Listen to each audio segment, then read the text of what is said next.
నమస్తే రమగారు. నమస్తే జయ. ఏదైనా ఒక దెయ్యం కథ చెప్పండి. అంత ఎక్కువ దయ్యం కాదు, కొంచెమే దయ్యం ఉన్న కథ చెప్పనా మరి? చెప్పండి. కథ అంతా దయ్యం లేదు, కొంతమేరే ఉంది. ఓహో. పూర్వమట ఒక చిన్న ఊర్లో బంగారమ్మ అని ఒక అమ్మాయి ఉండేది, ఒక ఆవిడ.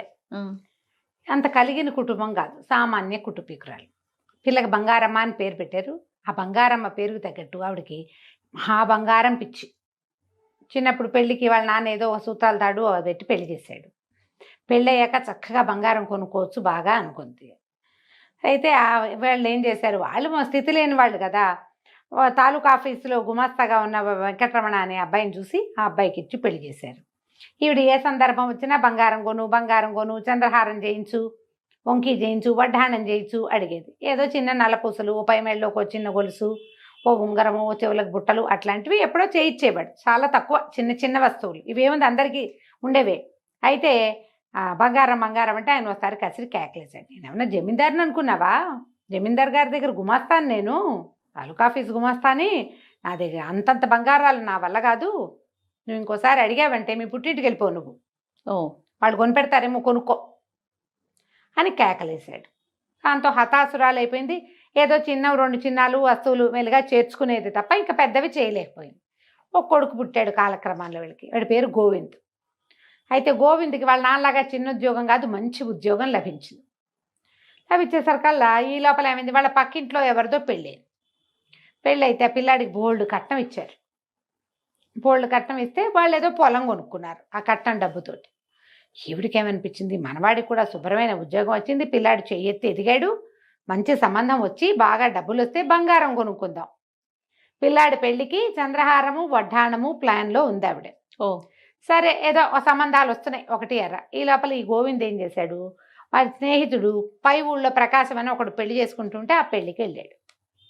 ఆ రోజుల్లో పెళ్ళంటే ఇప్పట్లాగా ఊరికి మొహం చూపించి భోజనం చేసి వచ్చే పెళ్ళిళ్ళు కాదుగా, 4 రోజులు వెళ్ళాలి.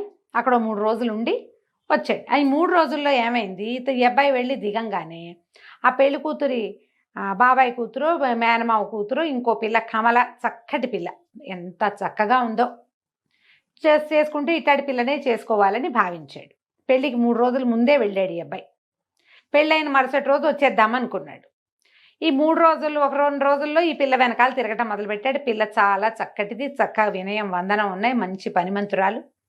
చూస్తే ఆ ప్రకాశాన్ని అడిగితే ఏమన్నాడు, వీళ్ళు చాలా పేదవాళ్ళురా, వాళ్ళ దగ్గర ఏమీ లేదు, పేదవాళ్ళు, వాళ్ళని మీకేమీ కట్టం కానుకంటే, కట్టం కానుకేందుకు, ఇంత చక్కటి పిల్ల ఉంటే శుభ్రంగా పనిచేస్తోంది. ఆ రోజుల్లో పిల్లలకి చదువులు, ఉద్యోగాలు, ఆలోచనలు ఉండేవి కాదు కదా. వంట చేయటం, చక్కగా ఇంటి పని చూసుకోవటం, గుడ్డు గోదా అంటే మొక్కమోడు, మొగ్గుడు గోదా, పిల్ల మేక వీటిని చూసుకోవటం వచ్చి లక్షణంగా ఉంటే చాలు.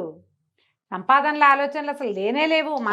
మన కాలంలో కూడా తక్కువే, ఇప్పుడు కదా వచ్చినాయి అవన్నీ. సరే, ఏమైంది, ఆ పిల్ల తండ్రితోటి మీ అమ్మాయిని నాకు ఇచ్చి పెళ్లి చేయండి అంటే, నాయన పెళ్లి ఖర్చులు కూడా పెట్టుకోలేము మేము, మా వల్ల కాదు, మరి ఎట్లా పెళ్లి చేయాలో కూడా తెలియట్లేదంటే, పోనీ వీడి పెళ్లితో పాటే నా పెళ్లి కూడా చేసేయండి, ఇక్కడే నేను కూడా పెళ్లి చేసుకుంటానని ఆ ప్రకాశాన్ని ఒప్పించాడు. ఆ ప్రకాశం వాళ్ళది కలిగిన కుటుంబం. వాళ్ళు ఏమన్నారు, సరే పిల్ల నచ్చింది, ముహూర్తం మంచిది, ఎవరికైనా పెళ్లి చేసుకోవచ్చు, ఏముంది, ఇంకో 2 పీటలు ఇస్తే అదే పురోహితుడు అదే మంత్రం చదువుతాడు, అదే భోజనాలతో సరిపోతుంది అని చెప్పి ఆ ప్రకాశం వాళ్ళ మావగారు తమ కజిన్ బ్రదర్ అయిన ఈ కమలా వాళ్ళ నాన్నతోటి ఒప్పించేసి పెళ్లి చేసేసాడు. పెళ్లి చేసుకుని చక్కగా మర్నాడు కొత్త భార్యని, అతని మామని వెంబడి పెట్టుకొచ్చాడు గోవింద్. తల్లి చూసి నిర్కాంతపోయింది.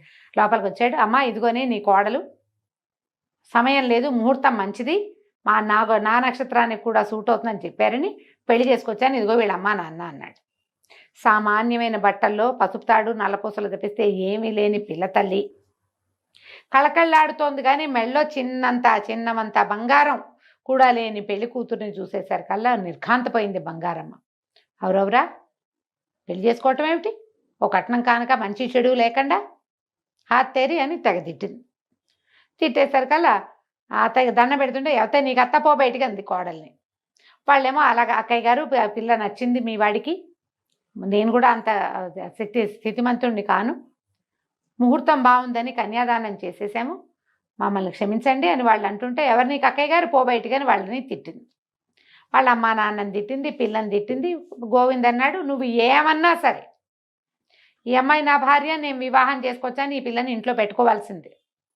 వీళ్ళ పరిస్థితి ఏంటి? ఇది ఈ అమ్మాయి బంగారం భర్త ఉన్నాడు కదా వెంకటరమణ, ఆయనకి అనారోగ్యం వచ్చి ఉద్యోగం విరమించుకుని ఇంట్లో ఉన్నాడు. వాళ్ళ ఇల్లు నడవాల్సింది గోవిందుడితోటే. ఆ మొగుడు కనుక ఉద్యోగం ఉండి వాళ్ళ కథ నడుస్తుంటే ఆవిడ కొడుకుని పొమ్మనేది. ఇప్పుడు పొమ్మని అనలేదు, ఇల్లు వాడే నడుపుతాడు. కొడుకు పెళ్లి వల్ల రావాల్సిన కట్నం కానుక, బంగారం, చంద్రహారం, వంకి వడ్డాణాలన్నీ పోయినాయి. ఇక ఆ కోడల్ని 2 కళ్ళా చూసేది కాదు, ఆ బంగారం మండిపోయేది. దీనివల్లే నా బంగారపు సరదా తీరకుండా పోయిందని. పిల్ల ఇంటెడు పని చేసేది. ఇప్పుడు ఏం చేసేది? పని మనిషిని మానిపించేసింది. నువ్వే తిండిగా దండగా, మరి ఇప్పుడు నీ కింద ఈ పని మనుషులందరూ ఎందుకు అని గిన్నెలు దోమేదాన్ని మానిపించింది, గిన్నెలు కమలే దోమేది. బట్టలు ఉతికేదాన్ని మానిపించింది, బట్టలు కమలే ఉతికేది. ఆ పిల్లకి ఆ పనులు అలవాటు. చెరువుకెళ్ళి నీళ్లు తేవటాలు, బావిలోంచి నీళ్లు తోడి తొట్టెలు నింపటాలు, వంట చేయటము, సమస్తమైన పనులు చేసేది. బాగానే ఉండేది. ఈవిడికి ఈ ఊళ్ళు మంటగా ఉండేది. మంటగా ఉండి, నీకు ఇదే కాదు, నీకు ఇక ఒంటిపూట భోజనమే, నీ భోజనం కూడా మాకు ఎక్స్ట్రానే. పొద్దున పూట తింటాను వీలేదు, రాత్రిపూట పిల్లాడు ఉంటాడు కాబట్టి, కొడుకుంటాడు కాబట్టి వాడితో పాటే నువ్వు భోజనం చేయాలి. పొద్దున నీకు మెతుకు కూడా పెట్టననేసింది. వంట పిల్ల చేసేది, అత్తగారు మావగారు అన్నం తినేవారు, ఆయన తిని పడుకునేవాడు, ఒంటో బాగుండదు కాబట్టి. ఈవిడ చచ్చినా మా కోడలికి అన్నం పెట్టేది కాదు. పెట్టకుండా ఒక 10 రోజులు గడిచినాయి. ఈ 10 రోజుల్లో అబ్బాయి ఏదో కచేరీలో హడావిడిలో ఉండి బాగా గమనించలా. ఒక 10వ రోజుకి అప్పుడు తెలుసుకున్నాడు పిల్ల చిక్కిపోయిందని. ఇదేమిటి ఇంత చిక్కిపోయావు, నువ్వు ఇంత సన్నగా అయిపోయావు, జాకెట్ అంతా వదిలేపింది, రవికెందుకు వదిలేయింది, ఇంత సన్నబడిపోయావేమిటి అని అడిగాడు. సమాధానం ఆవిడ అత్తగారు ఏం చెప్పిందంటే, ఒకవేళ గనక అబ్బాయికి ఈ విషయం చెప్పేవో దొంగతనం వంటగట్టి నిన్ను మీ పుట్టింటికి పంపించేస్తాను శాశ్వతంగా అని గట్టిగా చెప్పేసింది. ఇప్పుడు ఆ పుట్టింట్లో ఆ గతి కూడా లేదు. మొగుడు చక్కగా ముద్దుగా చూసుకుంటాడు, ప్రేమగా ఉంటాడు, మంచివాడు. ఇల్లు వాకిలి కళగా అన్నీ బాగున్నాయి. దీన్ని వదిలిపెట్టుకుని ఏం వెళ్తుంది పాపం? ఈ కాలం పిల్ల కాదుగా, నోరు మూసుకుని ఊరుకుంది. ఈ 10వ రోజు రాత్రి పెరట్లో కూర్చుని ఏడుస్తూ కూర్చుంది. ఆకలి, పుట్టింటికి వెళ్ళిపోవాలని ఉంది, తిండి సరిపోవటం లేదు దానికి. ఏం చేయాలో తెలియక ఏడుస్తుంటే ఆ ఇంటి వెనకాల ఒక కానుగ చెట్టు ఉంది. ఆ కానుగ చెట్టు మీద ఎప్పటి నుంచో ఒక దయ్యం ఉంటుంది. అది రోజు వీళ్ళింటికేసి చూస్తుంది, కానీ ఇంట్లోకి వచ్చే ఆలోచన ఎప్పుడు చేయలే. ఈ పిల్ల ఏడుస్తూ కూర్చున్న పిల్లని చూసేసరికి లోపలికి వచ్చింది. వచ్చి, ఎందుకు నువ్వు ఏడుస్తున్నావు ఏమిటంటే ఈ పిల్లకి అదంతా చెప్పింది. సరే అయితే ఆవిడేం చెప్పింది, నువ్వు రేపొద్దునే పుట్టింటికి వెళ్ళిపోతావు, ఇక నిన్ను చేర్చుకునేది లేదు అని గట్టిగా చెప్పేసింది అత్తగారు. అయిపోయింది, నేను పంపించేస్తానని. పుట్టింటికి వెళ్తే ఇంకా మళ్ళీ వెనక్కి మొగుడి దగ్గరికి రానివ్వదు. పుట్టింటి మీద బెంగగా ఉంది, వెళ్తే ఇంకా రానివ్వదు. ఏం చేయాలో తెలియక ఏడుస్తుంటే ఈ దయ్యం ఏమందంటే, సరే ఇవాళ నుంచి నువ్వు తినే 1000 మెతుకులకి 1 మెతుకు బంగారు మెతుకు అవుతుంది, నీ కంచంలోకి వస్తాయి, మీ అత్తకి ఈ సంగతి చెప్పు అని చెప్తే తెల్లవారు లేవగానే ప్రయాణం కట్టమని కోడల్ని కసిరింది బంగారం. అప్పుడు అత్త ఇదేం చెప్పింది, రాత్రి మా గృహదేవత పెరట్లో కనపడింది, అదొకటి చెప్పింది నాకు, దయ్యం అని చెప్పల. గృహదేవత ఏం చెప్పిందంటే, నేను 1000 మెతుకులు తింటే 1 బంగారు మెతుకు కంచంలో పడుతుందిట అనేసరికల్లా, ఇది గృహదేవత ఇన్నాళ్ళు ఏమైంది, ఇన్ని రోజుల నుంచి నేను ఊరికే మేపుతున్నాను అని తిట్టి, సరే చూద్దామని అన్నం పెట్టింది. మధ్యాహ్నం అన్నం పెడితే పిల్ల చక్కగా కడుపు నిండా అన్నం తినది. 2 బంగారు మెతుకులు కనపడ్డాయి. నేను కంతపోయింది ఆవిడ. అయ్య బాబోయ్, ఇన్ని రోజులు పోగొట్టుకున్నానే నేను దీనికి. ఇప్పుడు అది ఎన్ని రోజులు అన్నం తింది కదా, ఇది మొదటి రోజునే కనుక దీన్ని పొట్ట మార్చుంటే, మొదట కొన్ని రోజులు మామూలుగా పెట్టింది, తర్వాత కదా పగటిపూట అన్నం పెట్టడం మానేసింది. మొదటి రోజునే మార్చుంటే ఎన్ని మెతుకులు వచ్చేవో అని 2 మెతుకులు తీసుకుంది, జాగ్రత్త పెట్టుకుంది ఒక భరణలో. పొద్దున సాయంత్రం అన్నం తినేది పిల్ల. అది 1000 మెతుకులు అవ్వగానే ఓ బంగారు మెతుకు కంచం పక్కన ప్రత్యక్షమయ్యేది. అత్తగారి కోడల కంచం తనే తీసేది, ఆ మెతుకులు ఏరి పెట్టుకునేది. క్రమంగా ఆవిడ ఏం చేసింది, ఇది 2 మెతుకులే వస్తున్నాయి, ఇది ఇంతే తింటుంది, ఇంకొంచెం తినాలని బలవంతం చేయటం మొదలుపెట్టింది. 3000 మెతుకులు తింటే 3వ మెతుకు వస్తుంది అని బలవంతం చేయటం. రోజు అన్నం ఎక్కువ తినేసరికి వాళ్ళ పిల్ల ఆపసోపాలు పడిపోయేది. ఒకనాటి రాత్రి పిచ్చి కడుపులో నొప్పి వచ్చింది దానికి. ఈ బలవంతపు తిండి తినలేకపోతోంది. తొడ్లో కూర్చొని ఏడవటం మొదలుపెట్టింది. ఇప్పుడు మెతుకులు వచ్చేసరికల్లా, ఎప్పుడైతే బంగారం మెతుకులు వచ్చినాయో దీని పుట్టింటికి పోతుంది. ఈ సొమ్ము చచ్చినా కోడల్ని పుట్టింటికి పంపల. మధ్యలో పండగలు వచ్చినాయి, పబ్బాలు వచ్చినాయి, పుట్టింటి నుంచి కబురు వచ్చింది, అయినా సరే పంపల. వాళ్ళు కొట్టేస్తారు మనకు వచ్చే బంగారం. ఆవిడ భరి నిండా పోసు పెట్టుకుంది వాటిని. ఏదో చేయించుకోవాలి రేపొద్దున. బంగారం ఉంది వీళ్ళ దగ్గర, అదేం బోలా ఉంటుంది. బలవంతం పెట్టుతుంటే ఒక పూట బాగా అన్నం ఎక్కువ తినేసి ఆపసోపాలు పడుతూ దానికి ఏదో నెల తప్పిందో ఏదో, ఇంకా వీళ్ళకి తెలియలే. చచ్చిపోతుంది పిల్ల తినలేక అన్నం. దొడ్లో కూర్చుంది, ఏడవటం మొదలుపెట్టింది. మళ్ళీ వచ్చింది పిశాచం, వాళ్ళ గృహదేవత. ఎందుకే అమ్మాయి ఏడుస్తున్నావు, మెతుకులు చాలేదా మీ అత్తకంటే? కాదు, నన్ను చంపేస్తోంది, ఇంకా తిను ఇంకా తిను అంటుంది. 3000 అవ్వకపోతే మూడో మెతుకు రాదు. ఆఖరి ముద్ద వదిలేస్తే ఒప్పుకోవటం లేదు. నా వల్ల కావటల్లా. మా అమ్మ మీద ప్రాణం లాగుతోంది. వెళ్ళనివ్వట్లేదు, పుట్టింటికి పోనివ్వదు. ఎందుకంటే ఆ మెతుకులు వాళ్ళకి దొరుకుతాయని అనుకుంటుంది. మనిషి మంచిదే, ఈ ఒక్క గుణమే ఆవిడ బంగారం పిచ్చి అనేసరికి సరే ఇవాళ నుంచి నీ బహుమతి కట్టు. రేపటి నుంచి మీ అత్త ఎన్ని పూటలు అన్నమా అయితే అన్ని బంగారు కాసులు లభిస్తాయి, మెతుకులు కాదు కాసులు అని చెప్పేసరికల్లా తెల్లారి పొద్దునే లేచింది కమల. నిద్ర లేచి అత్తయ్య రాత్రి మా గృహదేవత వచ్చింది, మరేమో నన్నేమో పుట్టింటికి వెళ్ళమంది. ఇక నాకు మెతుకులు రావుట, నా వరం అయిపోయిందిట. మీకే మీరు ఎన్ని పూటలు తిండి మానేస్తే, రోజులో ఎన్ని పూటలు తిండి మానేస్తే అన్ని బంగారు కాసులు కంచం బోర్లించి పెడితే కంచ కింద ఉంటాయి అనేసరికి ఆవిడ ఆశ్చర్యపోయింది. అవునా అంది. గృహదేవతను నమ్మాలి. ఇంతకుముందు బంగారు మెతుకులు ఒప్పే అయ్యింది కదా. సరే నువ్వు వెళ్ళు, నువ్వు పుట్టింటికి వెళ్ళవే అని బండి కట్టించి, ఎందుకంటే ఇంకా కోడలతోటి ప్రయోజనం లేదు, అది ఎక్కడున్నా ఒకటే. ఈ అబ్బాయి ఏం చేశాడు, గోవింద్ కూడా భార్య మరీ ఏడాది అయిపోయింది పాపం, దానికి అమ్మా నాన్న చూడాలని ఉంటుందిగా, చిన్నపిల్లని పెళ్ళాన్ని పంపించేసి. ఈవిడేం చేసింది, ఆ పూట పొద్దున అన్నం మానేసింది. సాయంకాలం కంచం ఎత్తేసరికల్లా కంచ కింద బంగారు కాసు. నిర్ఘాంతపోయింది. అయ్య బాబోయ్, బంగారమే ఇంత కాసు. అంతకుముందు మెతుకు ఎంత ఉంటుంది, మెతుకు సన్నగా ఇంతే ఉంటుంది, ఇది చాలా బాగుంది. కాసు తీసి డబ్బీలో వేసింది. మర్నాడు ఏమనుకుంది, 2 పూటలు మానేద్దాం అని చెప్పి 2 పూటలు మానేసింది. 2 బంగారు కాసులు వచ్చింది, ఆ 2 డబ్బాలో వేసుకుంది. పుట్టినప్పటి నుంచి తింటున్నాం వెధవన్నాం, ఓ 3 పూటలు తినకపోతే ఏమవుతాను నేను, ఏం కాదని 3 పూటలా మానేసింది. మానేస్తే ఆ కంచం దగ్గరికి వెళ్ళి వంగి తీసుకోవటానికి కూడా సత్తు చాలే ఆవిడికి. ఈ నీరసంగా ఈడుస్తూ పోయి 3 కాసులు తీసుకుంది.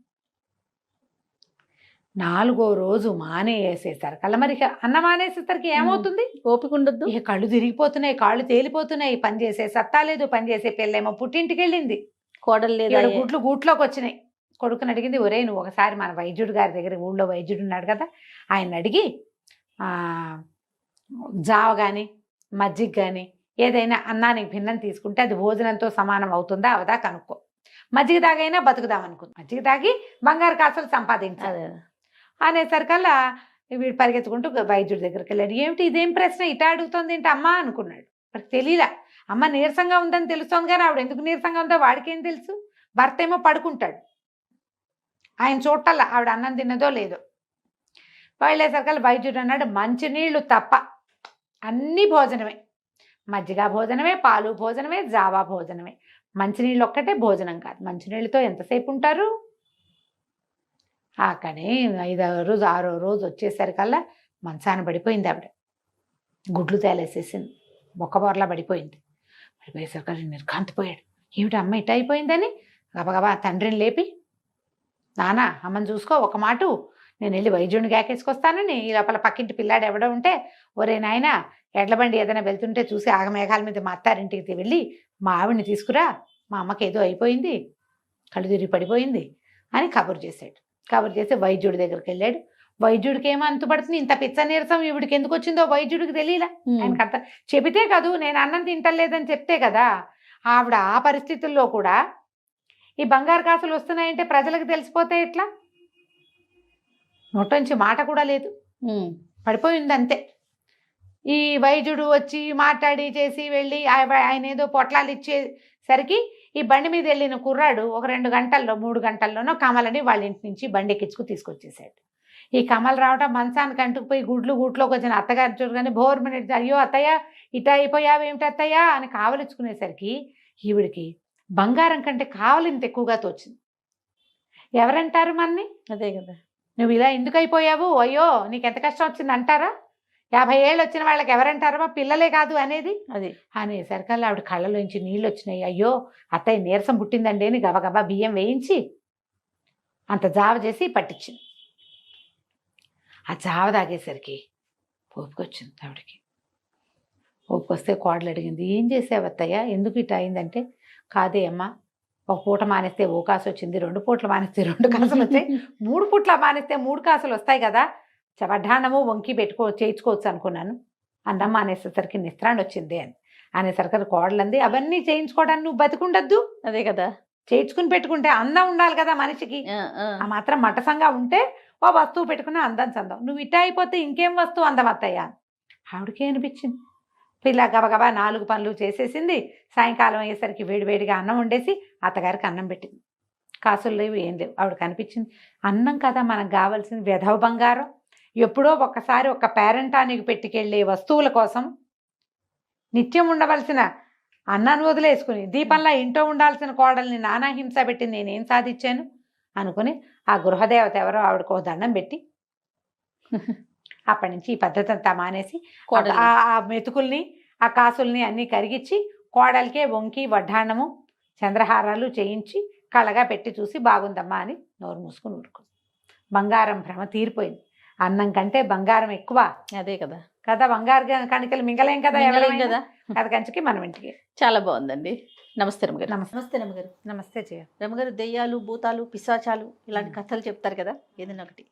దెయ్యాలు భూతాలు కాకుండా యక్షుల కథ చెప్తాం.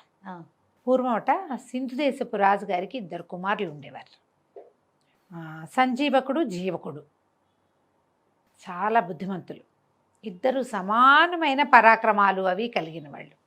వాళ్ళిద్దరు ముందు నుంచి ఒకే వస్తువుకు పోటీ పడే గుణం కలిగి ఉన్నవాళ్ళు. రాజుగారికి పెద్ద కొడుకైన సంజీవకుడు అంటే ఇష్టం. అతను బాగా యుద్ధ విద్యలు నేర్చినవాడు, సమర్థుడు, తెలివైనవాడు. జీవకుడు కూడా మంచివాడే. ఇతనికి యుద్ధ విద్యలు అవి వచ్చు. కానీ సంజీవకుడు అంత బ్రైట్ కాదు బహుశా. కానీ జీవకుడు చాలా సమయస్ఫూర్తి అవి కలిగినవాడు, తెలివిగా ఉండేవాడు. పెద్ద అబ్బాయి కంటే చిన్న అబ్బాయి తెలివైనవాడు, పెద్ద అబ్బాయి బలశాలి. అయితే వీళ్ళిద్దరిలో రాజుగారికి పెద్ద అబ్బాయి అంటే ఇష్టం. తన తర్వాత రాజ్యానికి వస్తాడని, బాగా యుద్ధ విద్యలు అవి తొందరగా నేర్చుకున్నాడని, అలా కొంచెం ఒక పెద్ద పిల్లల మీద ప్రీతులు కనపడుతూ ఉంటాయి. అవునండి. వీళ్ళకు ప్రధానమంత్రి గారు ఒక ఆయన ఉన్నాడు. ప్రధానమంత్రి గారికి వాసంతిక అని ఒక కూతురు ఉంది. ఈ అబ్బాయిలు ఇద్దరు వెంటనే 1 సంవత్సరం గ్యాప్తో పుట్టిన వాళ్ళు. వాసంతిక వీళ్ళకంటే కొద్దిగానే చిన్నది, కానీ చిన్నప్పటి నుంచి కలిసి ఉన్నారు. ఈ 2 అబ్బాయిలకి వాసంతికని పెళ్లి చేసుకోవాలని ఉంది. రాజుగారు తేల్చుకోలేకపోయారు, మంత్రి గారు తేల్చుకోలేకపోయారు. ఏమన్నారు, మీలో ఎవరో ఒకళ్ళు ఊరుకుంటే రెండో వాళ్ళకి అమ్మాయినిచ్చి పెళ్లి చేస్తానన్నాడు.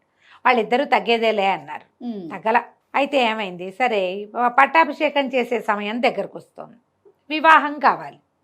వివాహానికి ఒక పోటీ పెడదాం అనుకున్నారు. ఏం పెడదాం పోటీ?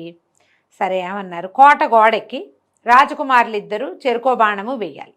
ఎవరి బాణం ఎక్కువ దూరం పోయిందో వాళ్ళకి వాసంతికనిచ్చి వివాహం చేస్తారు, పట్టాభిషేకం చేసేస్తారు. సరే అబ్బాయిలు ఇద్దరు బాణం వేశారు. కోట గోడ దాటి రాజవీధులు దాటి పడింది సంజీవకుడి బాణం. యువరాజు బాణం దొరికింది, ఇక్కడ దొరికింది అన్నారు. దూరంగా కనపడింది. జీవకుడు వేసిన బాణం అసలు కనపడలా. అది ఎక్కడికి వెళ్ళిపోయిందో మరి. వెళ్ళిపోయింది కాబట్టి అది దూరం వెళ్ళింది అనుకోవడానికి వీల్లేదు, అది ఎక్కడో పడిపోయింది, కనపడలా. కాబట్టి పోటీ విరమించేసినట్టు, సంజీవకుడే గెలిచినట్టు ప్రకటించేశారు. వాసంతికనిచ్చి వివాహం, పట్టాభిషేకం. ఈ పెళ్లి పట్టాభిషేకం సందట్లో జీవకుడిని ఎవ్వరూ పట్టించుకోవాలి. ఈ జీవకుడికి ఆశ్చర్యం వేసింది. అన్నయ్య డెఫినెట్గా నాకంటే బాగా వేస్తాడు, నాకు తెలుసు. కానీ నాది కూడా ముందో వెనకో ఎక్కడో పడి ఉండాలిగా బాణం, ఎందుకు కనపడలేదు అది అని చెప్పి వీళ్ళంతా పట్టాభిషేకం హడావిళ్లలో ఉంటే అతను తను బాణం వేసిన దిక్కుగా నడిచి వెళ్ళాడు. ఎంతో దూరం వెళ్ళిపోయాడు. కనీసం ఒక 70 ఆమడలు నడిచాక ఒక కొండ వచ్చింది. అక్కడ ఇతనికి తన బాణం దొరికింది. ఆశ్చర్యపోయాడు. ఏమిటి ఇంత దూరమా, నాకు అంతుందా, అంత లేదే. కానీ ఇతను ఒకటి ఏం గమనించాడు, ఇప్పుడు ఇతను మనం ఇటు నుంచి బాణం వేసామనుకో, మూలిక ఎటు వెళ్తుంది, మూలిక ఎక్కడ ఉండాలి, అటు ఉండాలి అంతే కదా. ఆ మూలుకు ఇడు తిరుగుంది. ఎవరైనా చేత్తో పుచ్చుకొచ్చి పడేశారా ఇక్కడ? ఎట్లా వచ్చింది ఇది ఇక్కడికి? వస్తే వచ్చింది, ఇటుందేంటి ములుకు, పోనీ నేనే వేశానంటే అటు ఉండాలిగా. అలాగని ఆలోచిస్తూ ఇతను ఆ బాణాన్ని చేత్తో పుచ్చుకుని ఆ కొండకి దగ్గరగా వెళ్ళేసరికల్లా అతనికి ఆ కొండలో ఒక తలుపు కనపడింది. కొండకి తలుపు ఉంటుందా ఎక్కడైనా?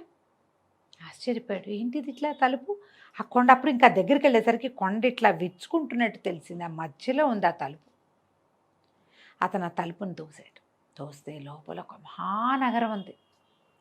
ఎంత పెద్దదో, ఎన్ని తోటలున్నాయో, ఇల్లు వాకిళ్ళు మేడలు, దగదగాయమానంగా మెరిసిపోతున్న గోపురాలు, శిఖరాలు ఎంత బాగున్నాయో. అందరూ మనుషులు భలే ఉన్నారు, వాళ్ళు ఎవరు మనుషుల్లాగా లేరు, యక్షుల్లాగా ఉన్నారు. చాలా ఆశ్చర్యపోయాడు ఇతను. ఆ బాణం పుచ్చుకుని వెళ్తుంటే అతనికి ఒక సౌందర్యవతి అయిన యక్ష రాజకుమార్తె కనపడింది. అడిగాడు, మీరెవరు? మా రాజ్యానికి ఇంత దగ్గరలో ఇంత కొండ ఉందేమిటి, ఈ కొండలో ఇంత నగరం ఉండటం ఏమిటి, మాకు ఎప్పుడూ తెలియదే ఇక్కడ యక్షులు ఉన్నారని అనేసరికి ఆవిడ నవ్వింది. ఆవిడ పేరు సరసీరుహలోచన. ఆమె పేరా? ఓ, ఆవిడ సరసీరుహ. అమ్మాయి ఏమందంటే, మేము ఎప్పుడు ఇక్కడే ఉన్నాం, నిన్ను చిన్నప్పటి నుంచి చూస్తున్నా, నేను చాలా చిన్నతనం నుంచి. నీ సమయస్ఫూర్తి, నీ తెలివితేటలు, నీ విధానం నాకు మొదటి నుంచి నచ్చినాయి. నీకు వాసంతికి తగిన భార్య కాదు. సంజీవకుడే ఆ అమ్మాయిని పెళ్లి చేసుకుంటాడని నేనే నీ బాణాన్ని తెచ్చేశా. ఓహో, చిన్నప్పటి నుంచి నిన్ను గమనిస్తున్నాను నేనంటే ఇతను ఆశ్చర్యపోయాడు. నువ్వు యక్షకన్యకవు కదా, నన్ను ఎందుకు చూస్తున్నావు నువ్వు అంటే, నాకు నువ్వు నచ్చావు, మాకు కావాల్సిన వాళ్ళని మేము పెళ్లి చేసుకోవచ్చు, మా నాన్న మా వాళ్ళు ఏం కాదనరు అని నువ్వు నాతోటే ఉండిపోమంది. ఈ అమ్మాయిని చూస్తే వాసంతికి ఎందుకు పనికిరాదు దీని ముందు. ఈ సరసీరుహ ఈ అమ్మాయి ఏమో ఇది కదా, మరి యక్షిణి కదా, ఆ యక్షలోకంలోనే ఉండిపోయాడు. వాళ్ళు అబ్బో ఈ అబ్బాయిని చాలా చేశారు, గౌరవించారు, మర్యాద చేశారు, బోల్డన్ని అతిథి మర్యాదలు చేశారు, ఫుడ్స్ రకరకాలు. అక్కడ ఉన్నవి ఏమిటి, ఆ నగలు ఏమిటి, ఆ నాణ్యాలు ఏమిటి, ఆ కిరీటాలు ఏమిటి, ఆ స్నానాలు ఏమిటి, ఆ స్నానం చేయించే విధానం ఏమిటి, ఆ ఈత కొలనులు ఏమిటి, అబ్బో అసలు చెప్పలేమన్నమాట. ఆ నగర సౌందర్యము, ఆ పట్టణం ఇది మామూలుగా లేదు. ఎన్నాళ్ళో ఉండిపోయాడు. ఆ అమ్మాయినిచ్చి పెళ్లి చేసేసారు ఈ సరసీరుహని ఇతనికి, ఈ జీవకుడికి. జామని ఉన్నారు. ఒక 2 నెలలు అయ్యాక ఇతనికి కొత్త ఈ హడావిడి అన్నీ తగ్గిపోయి అంతా అలవాటు అయ్యాక నాన్న అన్నయ్య గుర్తు రావటం మొదలుపెట్టారు. ఏమిటో ఇన్నాళ్ళు అయింది, వాళ్ళు నా గురించి ఏమనుకుంటున్నారు, పట్టాభిషేకం చేసుకున్నానని వెళ్ళిపోయాను అనుకున్నారో ఏమిటో. ఒక్కసారి వెళ్ళి నాన్నని చూద్దాం, అన్నయ్యని చూద్దాం, వాసంతికి ఎట్లా ఉందో, రాజ్యం ఎట్లా ఉందో, అమ్మ ఎట్లా ఉంది, ఏ ఊహలు వచ్చినాయి. కొంచెం దిగులు పడ్డాడు. ఈ సరసీరుహ అడిగింది, ఎందుకు ఇట్లా ఉన్నావు ఏమిటి అంటే, మా నాన్నని చూద్దామని ఉంది, ఒక మాట వెళ్ళి రానా అంటే, సరే ఆవిడ ఏం చేస్తుంది అట్లాగే వెళ్దు కానీ అని చక్కటి ఉత్తమాశ్వాలు పూంచిన ఒక రథం, బోళ్ళంతమంది దేవతాశ్వాలు కట్టిన రథము, కొంతమంది సైనికుల్ని ఇచ్చి కొన్ని బహుమతులు ఇచ్చి, ఒకే ఒక్కటి జ్ఞప్తికి పెట్టుకో, నువ్వు విన్నాళ్ళు ఎక్కడున్నావో ఎవ్వరికీ చెప్పద్దు, నాతో నీ వివాహం ఇతరులకి చెప్పకూడదు, రహస్యం ఇది, నువ్వు వెళ్ళిరా, ఎన్నాళ్ళు కావాలంటే అన్నాళ్ళు ఉండిరా, మనం ఇక్కడే హాయిగా ఉందాం అంది. అలాగే అన్నాడు. ఇతను ఈయన లోపల ఉన్న రాజ్యానికి రాజు. మరి యువరాణిని పెళ్లి చేసుకున్నాడు కదా, ఆ అమ్మాయి, ఆ రాజ్యం అమ్మాయిది. సరే వెళ్ళాడు. ఈ రాజు మంత్రులు అందరూ ఆశ్చర్యపోయారు. సడన్గా ఎక్కడి నుంచో వచ్చి ఊడిపడ్డట్టు, ఆకాశం నుంచి ఊడిపడ్డట్టుగా వచ్చిన జీవకుడిని చూసేసరికల్లా భయపడి చచ్చారు. వీడేదో గొడవ చేయడానికి వచ్చాడు అనుకున్నారు. నువ్వు ఎక్కడున్నావు అని అడగల. ఇతను వాసంతికని ప్రేమించాడు. రాజ్యము అన్నయ్యకే ఇచ్చాం, వాసంతికని అన్నయ్యకే ఇచ్చాం. ఏదో దురుద్దేశం మధ్యలో మనసులో పెట్టుకుని వెళ్ళిపోయాడు. ఇప్పుడు దురుద్దేశంతో వచ్చుంటాడు. అలాగని అనుమానపడ్డారు మంత్రులు, సామంతులు. రాజుగారికి చెప్పారు, జీవకుడు సజావైన ఉద్దేశంతో రాలేదు, ఆనుపాను చూసుకోవడానికి వచ్చాడు, ఏదో ఒకరోజు యుద్ధానికి వస్తాడు. రాజు అంత మనసిచ్చి ఉండల చిన్న కొడుకుతోటి. ఇతను అదేం పట్టించుకోలే, హాయిగా అందరితోటి గడిపాడు, విందులు వినోదాలకి తిరిగాడు, అటు ఇటు. కొన్నాళ్ళక వెళ్ళొస్తాను అని వెళ్ళిపోయాడు. అమ్మయ్య అనుకున్నారు. అమ్మయ్య వెళ్ళిపోయాడు, ఇప్పుడేం ఇబ్బంది లేదు. ఒక 2-3 నెలలు పోయాక మళ్ళీ మా నాన్నని చూస్తా అన్నాడు. అనేసరికల్లా మళ్ళీ సరసీరుహ ఈసారి ఇంకా పెద్ద రథం, ఇంకో 50 మంది సైనికులు, ఇంకో 25 మంది బానిసలు, అదే ఆ స్త్రీలు వెనకాల పనిచేసేవాళ్ళు అందరినీ ఇచ్చి పంపించింది. బోల్డని గిఫ్ట్లు ఇచ్చింది. నాన్నకో వస్తువు, అమ్మకో వస్తువు, అట్లా రకరకాల మణులు మాణిక్యాలతోటి వస్తువులు. మళ్ళీ ఉన్నట్టుండి ఊడిపడ్డట్టుగా వచ్చినటువంటి జీవకుడిని చూసి హడిలు తెచ్చారు వీళ్ళంతా. అయ్య బాబోయ్, లాస్ట్ టైం 50 మందితో వచ్చాడు, ఇప్పుడు 150 మందితో వచ్చాడు, ఈసారి ఇంకా పెద్ద రథం, ఇంకా బోల్డ్ సామాన్లు తెచ్చాడు, వీడే ఉద్దేశంతో వచ్చాడు ఏదో చేయబోతాడు. రాజుగారు అట్లాగే మొహం మార్చుకొని ఉన్నాడు. కొద్ది రోజులు ఉన్నాడు ఇక్కడే జీవకుడు. అందరూ అనుమానంగానే సంచరించేవాళ్ళు. అతను ఏం మాట్లాడితే ఏం అర్థం తీయచ్చా అనే చూశారు. అతను ఏ వేళాకోళానికి నవ్వుతూ ఏదన్నా దురర్థాలే తీసుకున్నారు. మనకు అనుమానం ఉంటే అంతే అన్న తప్పుగానే ఉంటుంది, అనిపిస్తుంది. మన మనసులో ఉంటుంది కదా. అది వాళ్ళ మొహం తిప్పితే మూతి తిప్పుకున్నారనిపిస్తుంది, మూతే తిప్పితే మెటికలు విరిచారనిపిస్తుంది. అలాగే మనం ఇలాగే చేస్తాం కదా. అవును. సరే, ఒక 10 రోజులు 20 రోజులు ఉండి జీవకుడు మళ్ళీ బయలుదేరి వెళ్ళిపోయాడు. వీళ్ళు ఊపిరి పీల్చుకున్నారు. రాజ్యంలో వాళ్ళంతా మంత్రులు, మా సైన్యాధిపతి, రాజుగారు అందరూ ఊపిరి పీల్చుకున్నారు. సరిగ్గా 6 నెలలకి మళ్ళీ వచ్చాడు. ఈసారి పెద్ద సైన్యాన్ని ఇచ్చింది భార్య. మరి ఇప్పుడు ఇక్కడ బలపడుతున్నాం, ఇక్కడ బాగున్నాం, మనది చూపించాలి కదా. పంపించేశారు కదా. పెద్ద అంత వచ్చిన సైన్యాన్ని చూసి హడిలు చచ్చారు వీళ్ళు. కొండ దగ్గర నుంచి వాళ్ళు నడిచొస్తుంటే ఆ రేగిన దుమ్ముకి ఎవరో యుద్ధానికి వస్తున్నారని భయపడ్డారు. తీరా చూస్తే జీవకుడే మామూలుగా వచ్చాడు. సరే, అప్పుడు వీళ్ళు ఏమనుకున్నారు, వీడికి ఏదో సహాయం లభిస్తోంది, ప్రతిసారి సైన్యం పెరుగుతోంది, వీళ్ళందరూ మామూలు మనుషుల్లాగా లేరు, వీడికి ఏదైనా దైవికమైనది లభించిందా? గంధర్వులో, యక్షులో, కిన్నర్లో, కింపురుషులో, రాక్షసులో, ఏమైనా పిశాచగణాలో ఏవో హెల్ప్ చేస్తున్నాయి. అందుకని ఎక్కడా లేని విడ్డూరమైన ఒక గిఫ్ట్ అడగండి జీవకుడిని, ఈసారి వచ్చినప్పుడు తెమ్మని. తెచ్చాడా? యక్షులతో ఎవరిదో సహాయం లభించినట్టే వీడికి అనేసరికల్లా సరే, ఏం చేశాడు తండ్రి, బాగా ఆలోచించి మంత్రిని అడిగాడు సలహా. ఏం అడగమంటావంటే, ఎక్కడికైనా వెళ్ళినప్పుడు, వేటకి వెళ్ళినప్పుడు సైన్యం అంతా తలదాచుకునేందుకు ఒక డేరా, ఒక గొడుగు కావాలి. ఆ గొడుగు అరిచేతిలోనే పట్టాలి. అలాంటి గిఫ్ట్ ఏదైనా పట్టుకురమ్మని. జీవకుడికి అర్థం కాదు. తండ్రి అడిగాడు కదా, తీసుకుపోయి భార్యకి చెప్పాడు. మా నాన్న ఆయనకి పెద్ద డేరా లాగా ఉండే గొడుగు కావాలట, అది అరిచేతిలోనే పట్టాలట, విప్పితే పెద్దది కావాలట, వేటకెళ్ళినప్పుడు, యుద్ధానికి వెళ్ళినప్పుడు, గట్టు మీద నుంచినప్పుడు ఇట్లా గొడుగులాగా ఉండాలి, కానీ అది మళ్ళీ పెద్దదిగా ఉండకూడదంటే అలాగే ఎంతలోకి అలాగే ఇద్దాం ఈసారి అంది. మళ్ళా 3 నెలలకు వెళ్ళాడు. ఈసారి అరిచేతిలో పట్టే ఓ గొడుగు తెచ్చిచ్చాడు నాన్నకి. ఆ గొడుగు విప్పితే విప్పితే విప్పితే విప్పితే ఒక క్రోసెడ్ మేర అయింది అది. మళ్ళీ అదంతా మడితే అరిచేతిలోకి వచ్చేసింది. ఓహో, కాంతపోయారు జనం. అయ్యో బాబోయ్, ఇంకేమైనా ఉందా? వీడికి యక్షులదే సహాయం లభించింది, ఏదడితే అది చేసేస్తున్నాడు. వీడు అడిగితే చేసేస్తున్నాడు. రేపొద్దున ఉట్టుడియంగా వచ్చి పడిపోతాడు, రాజ్యం లాగేసుకుంటాడు. వాళ్ళు ఎందుకు ఊరుకుంటారు యక్షులు? వీడి తండ్రి అడిగినట్టు తెచ్చిచ్చేసాడు. అప్పుడు ఏమన్నారు, ఒక బలశాలైన వాడొకడు పక్కన రక్షణగా ఉండటానికి, యుద్ధంలో సహాయం చేయటానికి, ఎంతమందినైనా ఎడంచేత్తో కూల్చేయగలిగిన ఒక బలశాలని తీసుకురమ్మని అడగమన్నారు. అడగమనేసరికల్లా జీవకుడు సరేనన్నాడు. ఏముంది, 6 నెలలకి 3 నెలలకి నాన్నని చూడ్డానికి వస్తున్నా, ఆయన ఏదైనా అడిగితే యక్షిని మన భార్య ఇస్తుంది అనుకున్నాడు. వెళ్ళి అడిగాడు. సరసిరుహంది, ఇది మంచిది అడగలా మీ నాన్న, ఇది మంచిది కాదు, ఇది సమస్యలకు దారితీస్తుంది. కానీ మా నాన్న అడిగాడు కదంటే, అలాంటి మనిషి ఉన్నాడు, మా అన్నయ్యే, కానీ అతను ఉద్రేకి, అతనితో పని ఎలా అవుతుందో మనకు తెలియదు, మీ నాన్న అడిగాడు కాబట్టి పంపిద్దాం అని చెప్పి జీవకుడు ఇక్కడే ఉన్నాడు. ఈ సరసిరుహ వాళ్ళ అన్నయ్య ఒక మహాయక్షుడిని ఒకడిని పంపించారు. అతను నడిచి వస్తుంటే ఈ లోపల ఏమైంది, ఈ మనిషిని పంపడానికి ముందు ఒక వెనకాల ఒక గూఢచారిని పంపించారు. వీళ్ళు ఎక్కడికి వెళ్ళారో వెళ్తున్నారో చూడమని. సైన్యం అంతా వచ్చింది కదా ఇతంతో, ఈ గుంపంతా ఎక్కడికి పోతున్నారో చూడమంటే కొండ దాకా వెళ్ళి మాయమైపోయారని చెప్పాడు వాడు. కొండలో తలుపు ఉంది, జీవకుడు చూశాడు.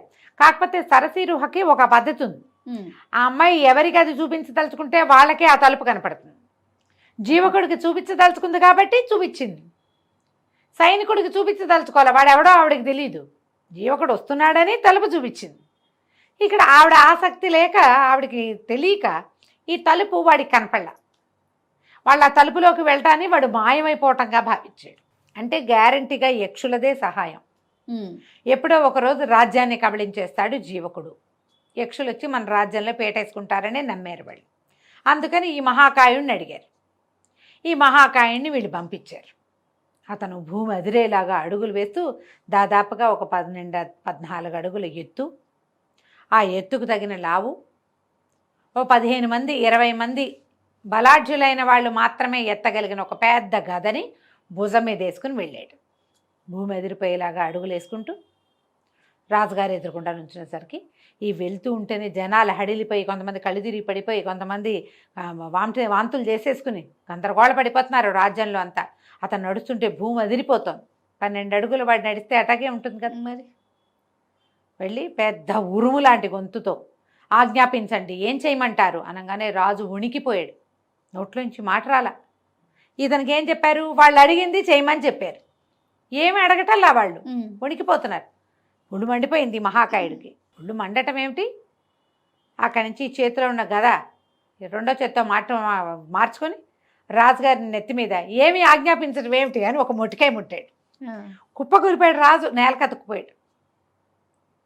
అంతే. ఇహ ఒకటే దెబ్బ. అదైన పెద్ద సభ తీర్చున్నాడుగా. సభలో వాళ్ళంతా హాహాకారాలు చేయగానే ఏమిటి మీ గోల అని గదబెట్టి ఇట అన్నాడు. అనగానే మొత్తం అంతా పక్కకి కూలిపోయి మొత్తం జనమంతా పోయారు. ఎవరు లేరు జనం సభలో. యువతల వెనకాల నుంచి చూస్తున్న వాళ్ళు ఉన్నారు. వాళ్ళంతా కేకలు పెట్టారు, శరణు శరణు శరణు అని అరిచారు. అరిస్తే ఇతను ఏమన్నాడు? ఈ రాజుకు సహాయం చేయమని మా మావమరిదైన జీవకుడు నన్ను ఇక్కడికి పంపించాడు. రాజుకి అడగటమే రాదు. అతను నశించాడు. అతని వెనకాలన్న జనమంతా పోయారు. ఇప్పుడు రాజు లేడు. అరాచకమైన ఈ రాజ్యానికి మా బావమరిదే రాజు. ఆయన వచ్చి రాజ్యాన్ని స్వాధీనం చేసుకుంటాడు. అప్పటి వరకు ఇది జీవకుడి రాజ్యంగానే చలామణి అవ్వాలి అని చెప్పి వెనక్కి తిరిగి వెళ్ళిపోయాడు. జరిగిందంతా విని జీవకుడిని ఎత్తి బాదుకుండా అయ్యో మా నాన్న అని. ఏమై చెప్పింది సరసీరుహ, మీ నాన్న అందుకు పోలేదు. వాళ్ళకి ముందు నుంచి అనుమానమే నువ్వేం చేస్తావు అని. వాళ్ళ అనుమాన పిశాచే వాళ్ళని చంపేసింది. గొడిగడి ఉంచుకోవచ్చుగా. నువ్వు 10,000 మంది సైన్యాన్ని తీసుకెళ్ళావు. నీ 10,000 మందిని నా దగ్గర ఉంచమని అడగచ్చుగా మీ నాన్న. నువ్వు ఆ 10,000 మందితో ఏం చేస్తావో అనుకున్నాడు. ఇప్పుడు ఒక బలాఢ్యుడైన మనిషిని అడిగి వాళ్ళ చావు వాళ్లే కొని తెచ్చుకున్నారు. ఇక చేసేదేం లేదు. పద మన రాజ్యానికి వెళ్ళి మనం ఏలుకుందాం అని చెప్పి అయిపోయింది. ఇప్పుడు రాజ్యానికి ఆ రాజుగారికి రెండో పక్కన పెద్ద కొడుకు కోడలు అందరూ కూర్చున్నారు. మొత్తం అంతా పోయారు గుంపంతా, ప్రధానమంత్రితో సహా. వెనక నుంచి ఊళ్ళో నుంచి నడిచొచ్చి ఇతన్ని చూసిన వాళ్ళు మాత్రమే బతుకున్నారు. అంటే ప్రజలు ఉన్నారు. సంజీవకుడు సరసీరుహ ఇద్దరు వెళ్ళి ఆ రాజ్యాన్ని వశం చేసుకుని సింధు రాజ్యాన్ని వాళ్లే హాయిగా పరిపాలించారు. తర్వాత కాలంలో యక్షులు ఆ రాజ్యంలో తిరుగుతూ ఉండేవాళ్ళు. ఎవరినైనా సరే వాళ్ళ అనుమానం భయపెట్టినట్టుగా నిజం భయపెట్టదు. అవును, నిజం సామాన్యంగా ఉంటుంది. అది నిప్పులాంటిదే. దాన్ని హ్యాండిల్ విత్ కేర్ సరిపోతుంది. అనుమానమో బడబాగ్ని, దాన్ని హ్యాండిల్ చేయలేం. ఎందుకంటే నీకు ఏం చేసినా అనుమానంగానే ఉంటుంది, రగులుతూనే ఉంటుంది, ఎప్పుడూ రగులుతూనే ఉంటుంది. నువ్వు అదే నీ దగ్గర చిన్న అగ్ని ఉంది నిజం, దాన్ని ఒక చిన్న ముంతలో పెట్టి కూడా నువ్వు కాపాడచ్చు. కరెక్ట్ కదా. దాన్ని మనం ఏం చేయలేం, అదేం చేయదు మనని, అది మనని కాల్చదు, చక్కగా ఉంటుంది. మనం సంరక్షించాలంతే. అనుమానం ఏంటంటే అటటట పెరిగిపోతూ ఉంటుంది. ఆ పెరిగిపోయేది చివరికి మనం చంపేస్తుంది కదా, కంచికి మనం ఇంటికి. చాలా బాగుంది రమ్మగారు. నమస్తే. నమస్తే. నమస్తే రమ్మగారు. నమస్తే జయ. రమ్మగారు చందమామ కథ ఒకటి చెప్పుకుందామండి. మాచిరాజు కామేశ్వరరావు గారి కథలు చెప్తున్నాను. అవునవును. ఓ కథ చెప్తాం భారతి. పూర్వం అంట ఒక పల్లెటూరులో పార్వతమ్మ అని ఒక ముసలావిడ ఉండేది. పార్వతమ్మ కుటుంబం లేదు ఆవిడకి. ఏదో కొంచెం చెయ్యి అవుడో ఏదో కూడా పాపం. ఈ అంగవైకల్యంతో పని చేసుకుని బతకలేక భిక్షాటం చేసి పొట్ట పోసుకునేది పెద్ద ఆవిడ. అయితే ఈ భిక్షాటం చేసుకునే క్రమంలో ఆవిడకి ఒక 5-6 సంవత్సరాల పిల్లవాడు ఒకడు దొరికాడు, అనాథుడు. ఎవ్వరు లేరు పాపం వాడికి. ఆ పిల్లాడి పేరు అనంతుడు. ఆ అనంతుడిని చేరదీసింది. తనతో పాటు తిప్పుకునేది. పిల్లవాడి పాపం చదువుకుంటాడని వాడిని స్కూల్లో చేర్చి పాఠశాలకు పంపించి తను భిక్షాటంతో పిల్లవాడిని పెంచి పెద్దవాడిని చేసింది. ఏదో 10 పైసలు దాచుకుని వాడికి తిండి తిప్పలు చూసి తను తెచ్చిన తిండి వాడికి పెట్టి వాడికి ముందు పెట్టి వాడి పొట్ట చూసి పిల్లవాడిని పెంచింది. కొంచెం పెద్ద క్లాసులకి చదువుకు వచ్చాక వీడు తెలివిగలవాడు, చక్కగా చదువుతున్నాడని బళ్ళు అయ్యగారులు వాళ్ళు వీళ్ళు వాడిని పై చదువులకు కూడా చదవాయిచ్చారు. మెల్లిగా పెద్ద చదువులు అయ్యాక వాడికి చక్కటి ఉద్యోగం వచ్చింది, ప్రభుత్వ ఉద్యోగం. వచ్చేసరికల్లా వాడన్నాడు, అమ్మా అవ్వా నువ్వు ఇంకా ఈ రోడ్ల మీదకి వెళ్ళబోక, పెద్దదాని అయిపోయా, ఓపిక కూడా లేదు, హాయిగా ఇంట్లో ఉండు, మంచి ఉద్యోగం వచ్చింది అని చెప్పి ఆవిడని ఇంట్లోనే ఉంచుకున్నాడు. అవ్వ మనవడు కలిసే ఉండేవాళ్ళు.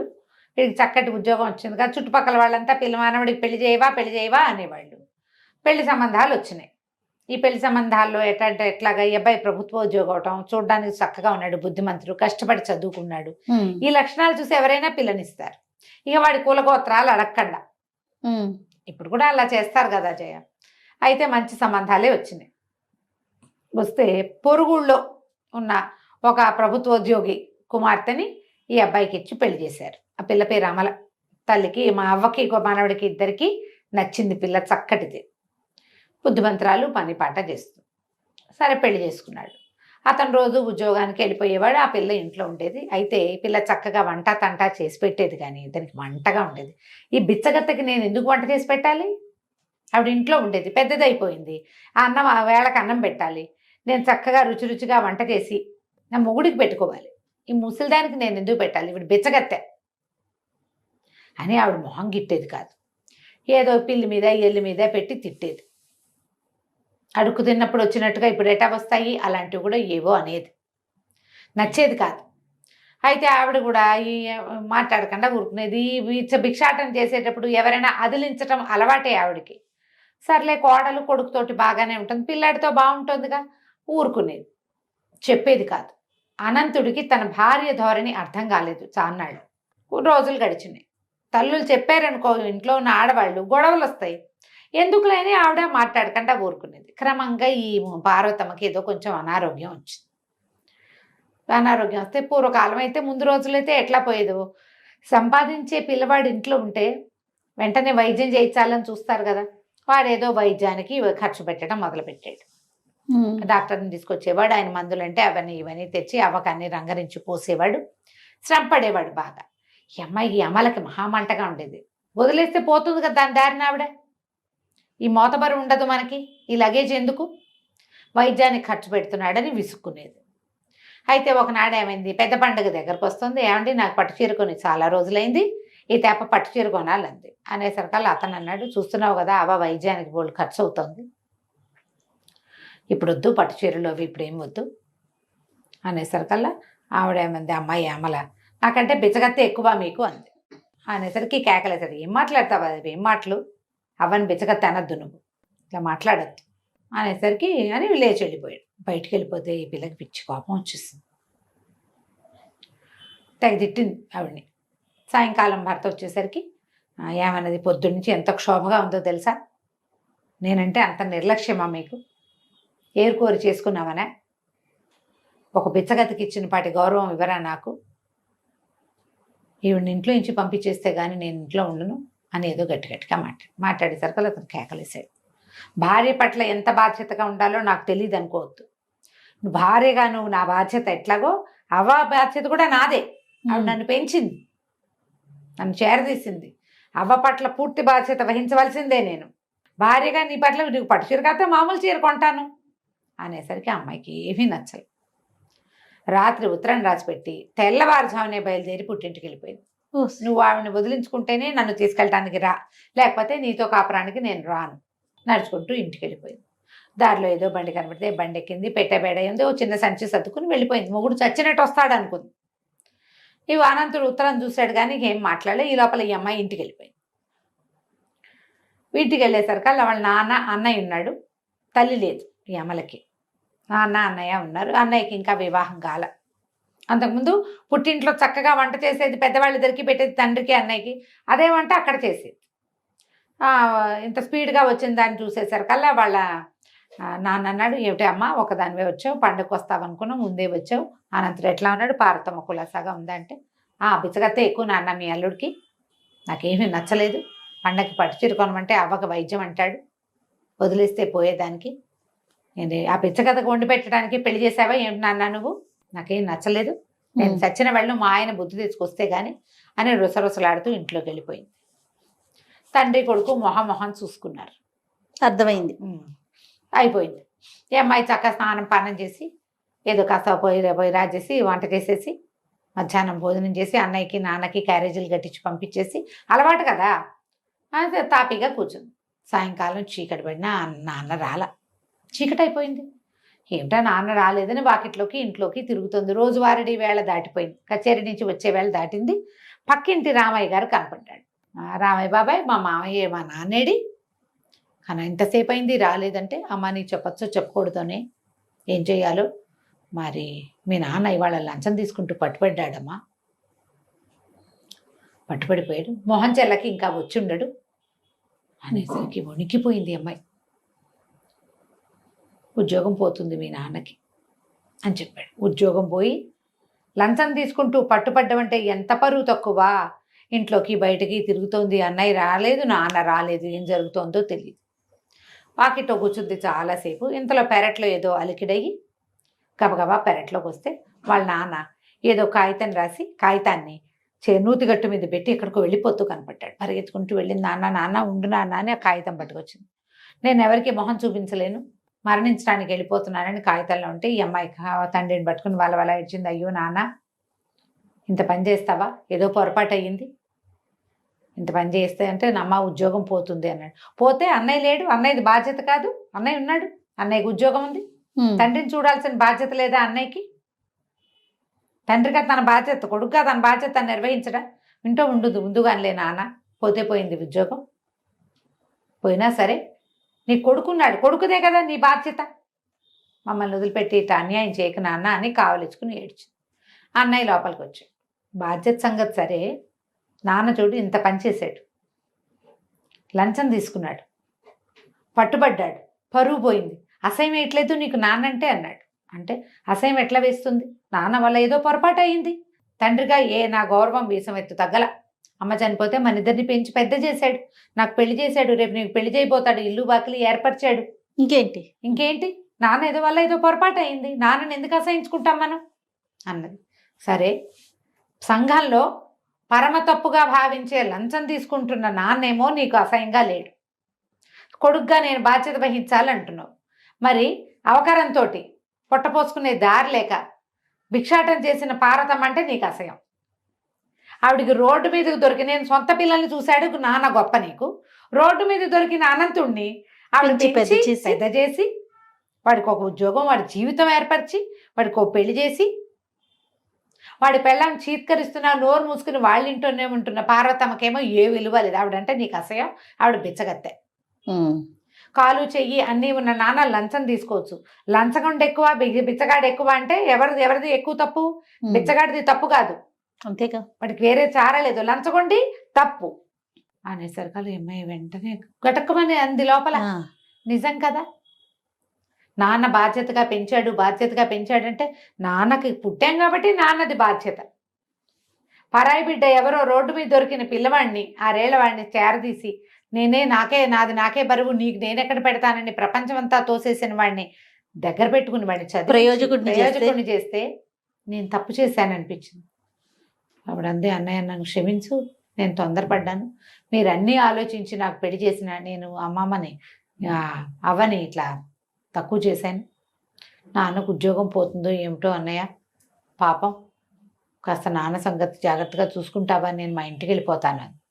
అన్నయ్య నవ్వాడు, నాన్న ఉద్యోగం పోలేదు, ఆయన లంచం తీసుకోలేదమ్మా, నీకు అర్థమయ్యాలా, మేము ఎన్ని మాటలతో చెప్పినా నీకు అర్థం కాదు, మేము చెప్పితే సిచ్యువేషన్ వస్తే కానీ నీకు తెలియదు కదా, నీ నెత్తి మీదకి వస్తే నీకు అర్థమైంది, పక్కింటి రామయ్య బాబాయ్ మేము కలిసి నాటకం ఆడాం, నాన్న ఉద్యోగం పోలేదు, నీ మొగుడు లంచగొండు కాదు బుద్ధిమంతుడు, మన నాన్న మేము కూడా అంతేనమ్మా, మనుషులు ఎలా ఉండాలి, పరిస్థితులను బట్టి అవతల వాళ్ళకి మర్యాద ఇవ్వాలి, నీకు వాకిట్లో వచ్చిన బిచ్చగత్తె వేరు, వాళ్ళని కూడా మనం చీత్కరించకూడదు, వాళ్ళ గతి గడుకుపోయి వచ్చారు, ఇస్తే పెడితే పెట్టు, లేకపోతే చీత్కరించకూడదు, మనం తప్పు, మనలాంటి మనుషులే వాళ్ళు కూడాను, ఉంటే పెట్టు, లేకపోతే పైకి వెళ్ళిన ఆయన అని చెప్తే సరిపోతుంది, పెంచిన అమ్మాని ఇట్లా అనొచ్చా ముసలి దాన్ని పాపం అనేసరికి ఆ అమ్మాయి బట్టలు సర్దుకుని చిన్న మూట తెచ్చిందిగా, ఆరేసిన బట్టలు మూటలో సర్దుకుని నేను మా ఇంటికి వెళ్ళిపోతున్నానని వెళ్ళిపోయింది.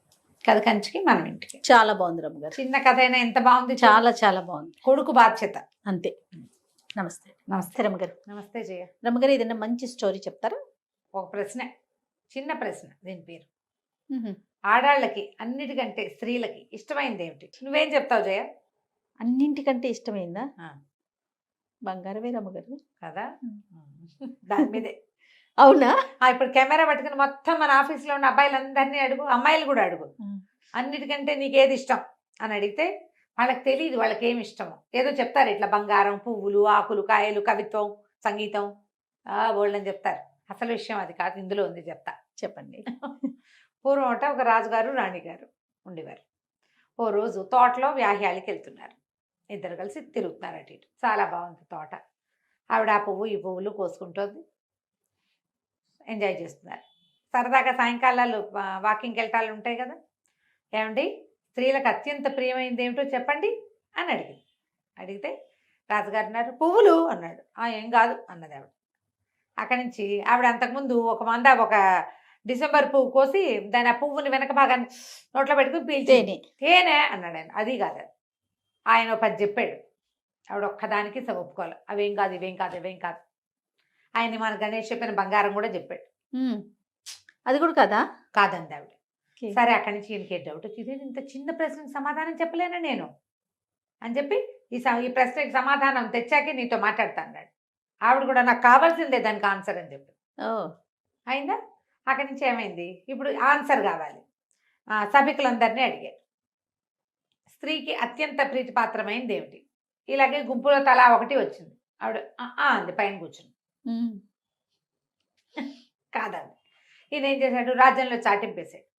రాణిగారు అడిగిన చిన్న ప్రశ్న, స్త్రీకి అత్యంత ప్రీతిపాత్రమైనది ఏమిటి? ఎవరు చెప్తే వాళ్ళకి బహుమానం. జనం అంతా తండోపతండాలుగా వచ్చారు సమాధానాలు చెప్పడానికి. అంతమందిని చూశాక రాణిగారికి నచ్చిన సమాధానం చెప్పకపోతే కొరడా దెబ్బలు తగులుతాయి అన్నారు. గుంపంతా పోయారు మొత్తం. అంతేగా, వచ్చిన వాళ్ళంతా వెళ్ళిపోయారు. దెబ్బలు తినడానికి ఎవరు రెడీ అవుతారు? రాజుకు నచ్చలా, ఇదేంటి ఇంత చిన్న ప్రశ్నకి ఆన్సర్ దొరకదా నా దేశంలో నాకు? ఇలా కాదు, సభికులందరినీ అడిగాం, ఊళ్ళో వాళ్ళేమో దెబ్బలకు భయపడుతున్నారు. ఇట్లా కాదని రాజుగారు రోజు ఒక పావురాన్ని విడిచిపెడతాడు. ఆ పావురం ఏ ఇంటి మీద వాళ్తే ఆ ఇంటి వాడు సమాధానం చెప్పాల్సిందే, లేకపోతే వాడికి కొరడా దెబ్బలు తప్పవు. దీనికోసం ఇప్పుడు ఈ అడ్వర్టైజ్మెంట్కి ఎంత పని ఇది.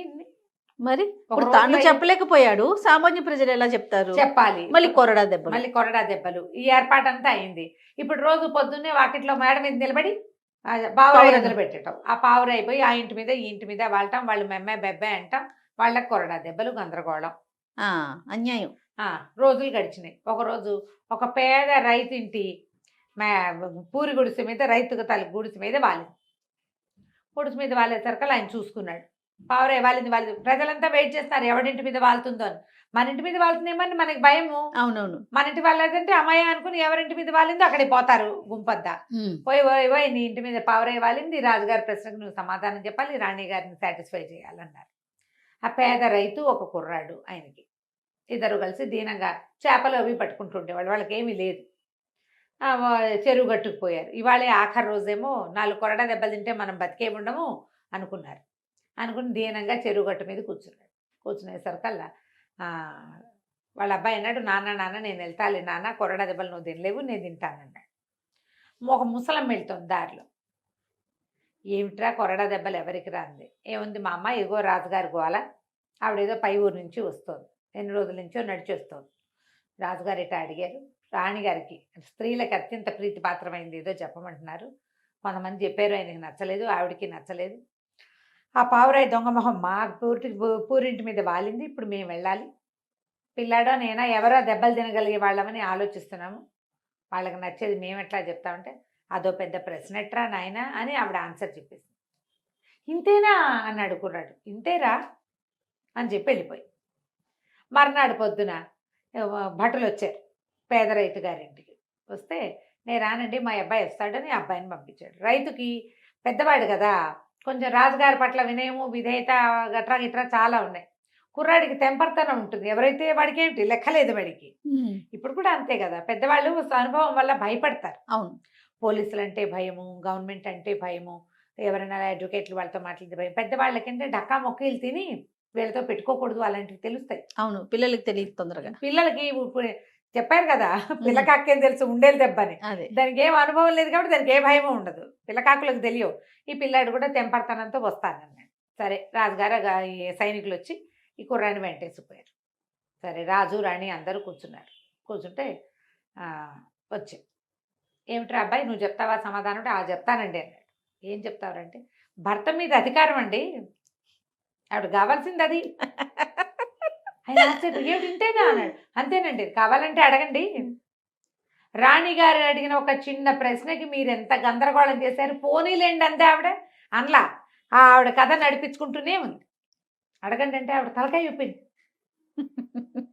మొగుడు మీద అధికారం ఉంటే చాలు, బంగారం గింగారం అని నోబార్ అవన్నీ వస్తాయి ఆటోమేటిక్గా. వేరే బంగారం మీద ఆశ పెట్టుకుంటే ఆయన తిడుతున్నాడు అనుకో, బంగారం కొనిపెట్టి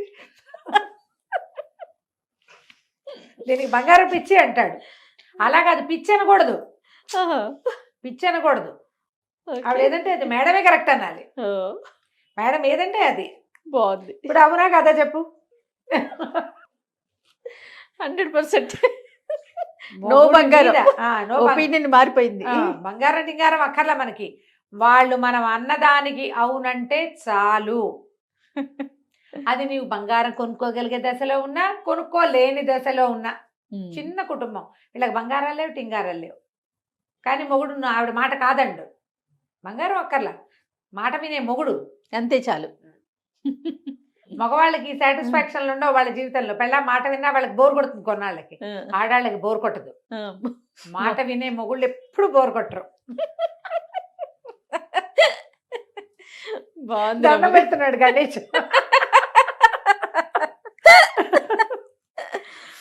అమ్మ, ప్రతి వాళ్ళు ప్రశ్నించుకోండి, ప్రతి మగవాళ్ళు మా ఆవిడకి ఏం కావాలి లేదా నాకేం కావాలి, ఆడవాళ్ళు అనుకోవాలి.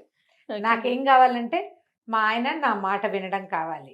జనరల్ గా అసలు నేను చేసే ఏ కంటెంట్ జేపీ చూడరండి, కానీ ఈ వీడియో నేను చూపించాను, నీకే స్పెషల్ ఇది అని చెప్పేసి. సో నేను కూడా డాక్టర్ గారు అసలు ఇప్పటిదాకా ఆయన యూట్యూబే లేదు ఆయన ఫోన్ లో. ఈ ఒకటి నేను చూపించండి రమ్మ గారు. డెఫినెట్ గా అందరు ఆడవాళ్ళందరూ మీ భర్తలకి చూపించండి, మీ ఫ్రెండ్స్ కి పంపించండి, దీన్ని ప్రచారం చేయండి.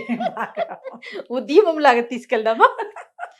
బాగుంది. స్త్రీలకు కావాల్సింది ఏంటంటే మాట చెల్లుబడి, నీ ఇష్టం అనాలి, అంతే చాలు. అదొకటి చాలు. ఇంకేం ఇచ్చిన ఇవ్వపని ఏం పర్వాలేదు, వాళ్ళు ఏం ఇవ్వక్కర్లా, నీ ఇష్టం అంటే చాలు. అన్ని వచ్చినట్టే. ఈ మాట చెప్పాక రాజుగారు ఇంత గోల్ చేసింది ఎందుకు, ఆవిడ మాట కోసం. ఇప్పుడు ఇలా కావాలి ఆవిడకి, ఆవిడ ఏదంటే అది జరిపేసేది కావాలి, అంతేనండి. సరే, ఆయన మెచ్చుకుని ఈ కుర్రాడికి 4 ఎకరాల పొలం ఇచ్చి, పేద రైతుగా ఉండదురా, కొంచెం గట్టి రైతుగా ఉన్నాయినా, నా కళ్ళు తెరిపించావు నువ్వు, ఇంకోసారి ఇలాంటి పని చేయకూడదు, మళ్ళాగానే ఉంటుంది రాజ్యం అంతా అని 4 కొరుక్కున్నాడు రాజుగారు. కథ కంచుకి మనం ఇంటికి. చాలా బాగుంది రమ్మగారు, సూపర్. నమస్తే అండి. నమస్తే.